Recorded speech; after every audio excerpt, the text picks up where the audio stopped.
Y estamos hablando del plazo inmediato, del corto plazo que son estas vacaciones de invierno, qué movimiento va a haber. Pero la cuestión de fondo es que es una de las actividades económicas más dinámicas en todo el mundo, el turismo, generadora de mucho empleo y que ahora se encuentra prácticamente colapsada. ¿Cuál es el futuro del turismo?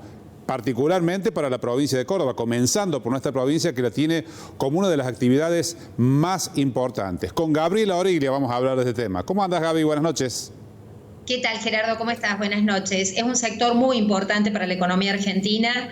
Se ubica como el tercer dador de empleo en el país. Se han perdido muchísimos puestos de trabajo. Pensemos que el sector agrupa tanto gastronomía como hotelería, Gerardo, y en el caso de la gastronomía hay más nivel de informalidad, ¿no? Mucho contrato pasajero o toma de gente puntualmente. Si repasamos con algunas placas, vas a ver, Gerardo, que en estos 18 meses que llevamos de pandemia, el turismo y la hotelería es el sector más golpeado de la economía argentina.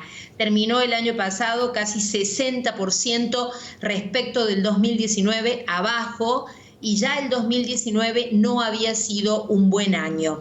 El turismo depende muchísimo en la Argentina del flujo de pasajeros internacionales.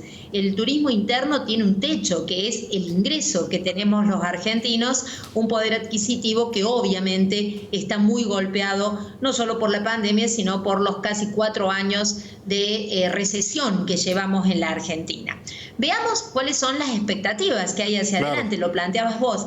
Hay una alta dependencia de la vacunación.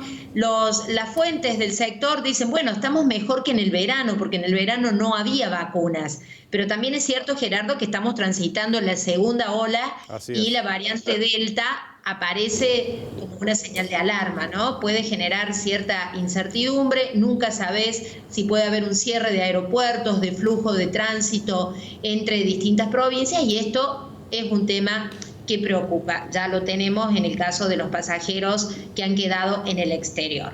Decías vos cuáles son las perspectivas. Bueno, 5 años para recuperar el nivel pre-pandemia. O sea, estaríamos hablando de 2026 con un sector similar al que teníamos en el 2019. Calcula que Europa, que ya lleva el segundo año de pandemia, igual que nosotros, viene muy lenta en la recuperación, y pese a que todos los países tienen un alto nivel de vacunación y están abiertas las fronteras, Europa estima recuperar ese nivel en el 2024. En el caso de los aeropuertos, y esto es clave para Córdoba, podría pasar una década hasta recuperar el tránsito aéreo que había en la Argentina en el 2019. No son datos optimistas, te diría que los empresarios y los funcionarios lucen más optimistas antes de las cámaras que en las conversaciones telefónicas de cara a las vacaciones de julio, ¿eh? Claro, aparte hay cuestiones del estado de ánimo del consumidor, del viajero, que es difícil medir, ¿no? Por ejemplo, estas restricciones que han hecho en los vuelos, que quede gente aislada afuera, van a desalentar seguramente a aquellos que tienen como posibilidad una vez al año o proyectar hacia más adelante una salida al exterior, que es una parte muy importante del movimiento turístico. Este tipo de situaciones que se están viviendo ahora seguramente van a golpear también contra esa parte de la expectativa turística, ¿no?